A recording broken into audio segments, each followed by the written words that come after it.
Wind is the next of the major factors affecting the range of an aeroplane. Headwinds will cause the aircraft to travel slower over the ground and therefore cover less distance for a given level of fuel consumption. Thus, in headwinds, range is reduced. In order to minimize this effect, the speed of the aeroplane is increased by a margin slightly less than the amount of the headwind.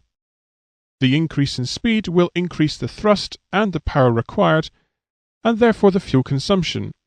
But on a positive side, the aeroplane will be exposed to the headwind for a shorter time period if it is flying faster. This higher speed then recovers some of the range lost caused by the headwind. On the contrary, a tailwind will increase the ground speed and increase the distance covered for a given level of fuel consumption, thereby increasing range. For maximum range with a tailwind, the speed for the best range should be decreased slightly so as to reduce the thrust and power required. This will therefore reduce the fuel flow and increase the range a little more. The reduction in speed is slightly less than the speed of the tailwind component being experienced. The headwind and tailwind speed changes can be seen on the drag and power curves for the jet and propeller aeroplane. However, to simplify the graphics, we'll just concentrate on the drag curve for the jet aeroplane. With a 20 knot headwind, the origin of the tangent line moves 20 knots to the right. Notice that the tangent meets the curve at a point corresponding to a higher speed, thus confirming that in a headwind, the speed for best range is higher. The opposite is the case in a tailwind scenario. With a tailwind of 20 knots, the origin of the tangent line moves 20 knots left. Notice that the tangent meets the curve at a point corresponding to a lower speed. This confirms that in a tailwind, the speed for best range is lower than in conditions of zero wind.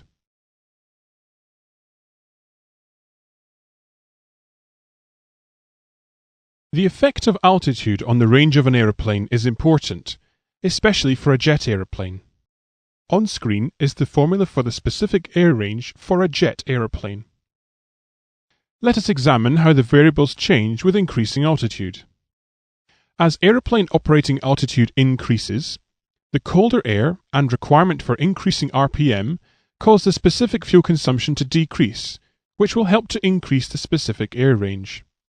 However, there are two other variables left to consider, namely the true airspeed and the drag. If you think back to the part of the lesson where we were analysing the effects of altitude on the various speeds, you will recall that if the aeroplane operates at higher and higher altitudes at the constant indicated or calibrated airspeed of 1.32 VMD, the true airspeed increases.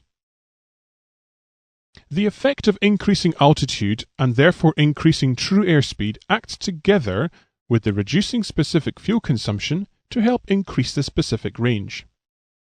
However, you will recall that with altitude, as the true airspeed increases and the local speed of sound decreases, the Mach number increases.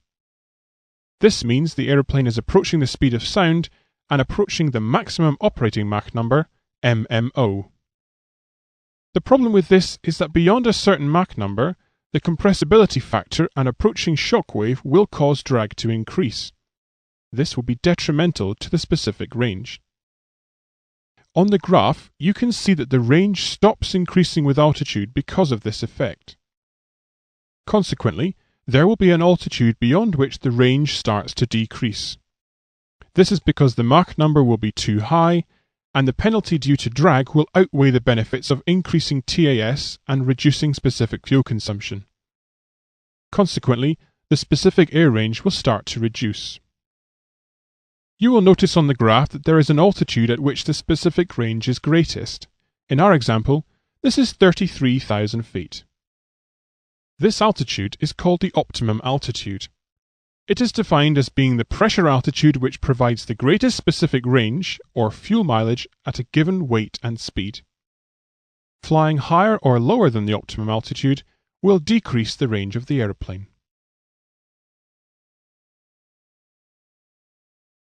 It is important to understand that the optimum altitude is not fixed. You will recall that as the weight decreases through fuel burn, the drag curve moves down and left. Therefore, the best range speed, 1.32 VMD, falls and the total drag decreases.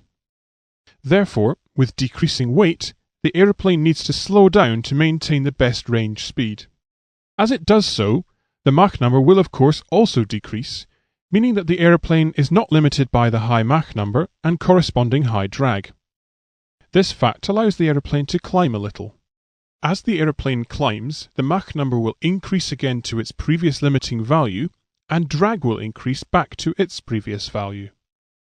But more importantly, the higher altitude has increased the true airspeed and decreased the specific fuel consumption. Therefore, the specific air range increases. This means that over time, as the weight decreases with fuel burn, the optimum altitude increases.